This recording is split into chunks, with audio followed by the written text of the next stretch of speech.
Hello bachcho, let's see this question. A question says find the number of ways in which the letter of the word kut can be arranged so that no two alike letters are together.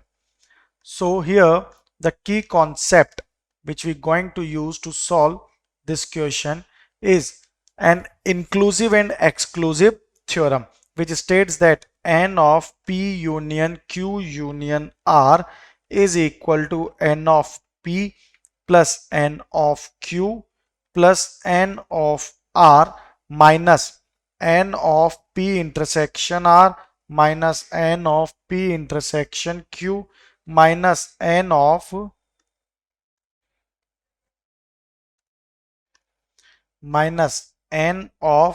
q intersection r plus n of p intersection q intersection r। इस theorem को use करेंगे तो यहां पर हमारी value आएगी। अब देखते हैं वन बाय वन। तो यहां पे अगर मैं सबसे पहले वर्ड लेता हूं, क्या है, कुट, के यू टी, जिसमें 2 k 2u and 2 times t है।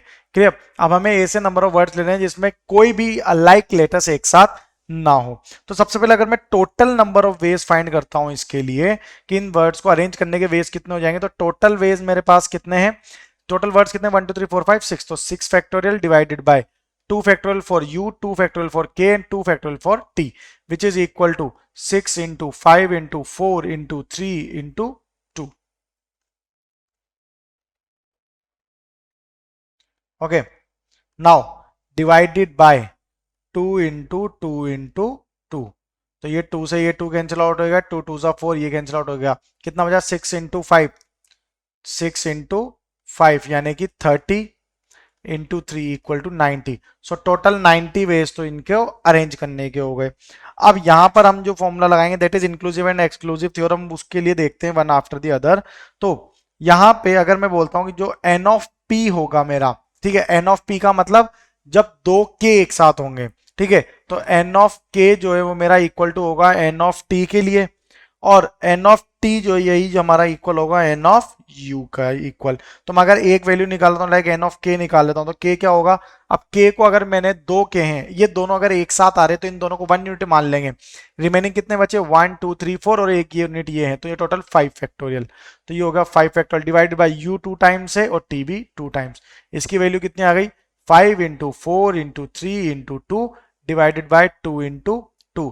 2 से 2 कैंसिल आउट हुआ, 2 1 जा 2 2 जा, 5 इंटू 2 10, 10 इंटू 3 30। टोटल 30 वेज आएंगे। ओके, तो यानी कि n of k equal to n of t equal to n of u equal to क्या हो जाएगा मेरा 30। तो 30 30 30 ये केसेस आ गए।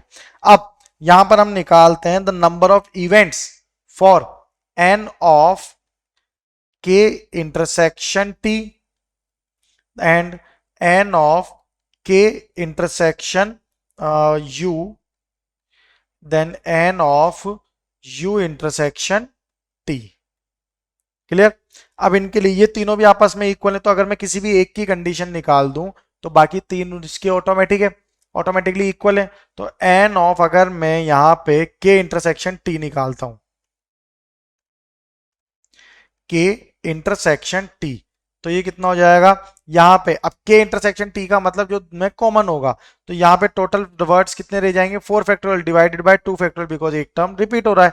तो ये कितनी वैल्यू आ गई इसकी, 4 इंटू 3 इंटू 2 डिवाइडेड बाय 2 यानी कि 12 वैल्यू आ गई। अब आगे यहां पर जो टर्म यूज करेंगे that is intersection P intersection N of P, sorry N of K union T union you.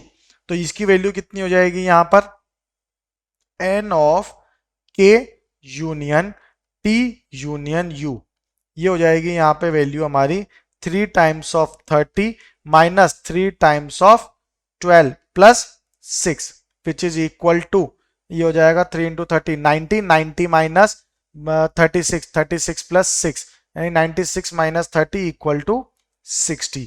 अब दोनों जो हमारा टोटल वेज था, अब रिक्वायर्ड वेज निकल जाएंगे यहां से इजीली। रिक्वायर्ड वेज कितने हो जाएंगे, required ways is total minus this subtraction, total minus this union, यानी कि 90 minus 60 which is equal to 30. So the final answer for this question is 30. I hope you understand it well. Best of luck. Thank you.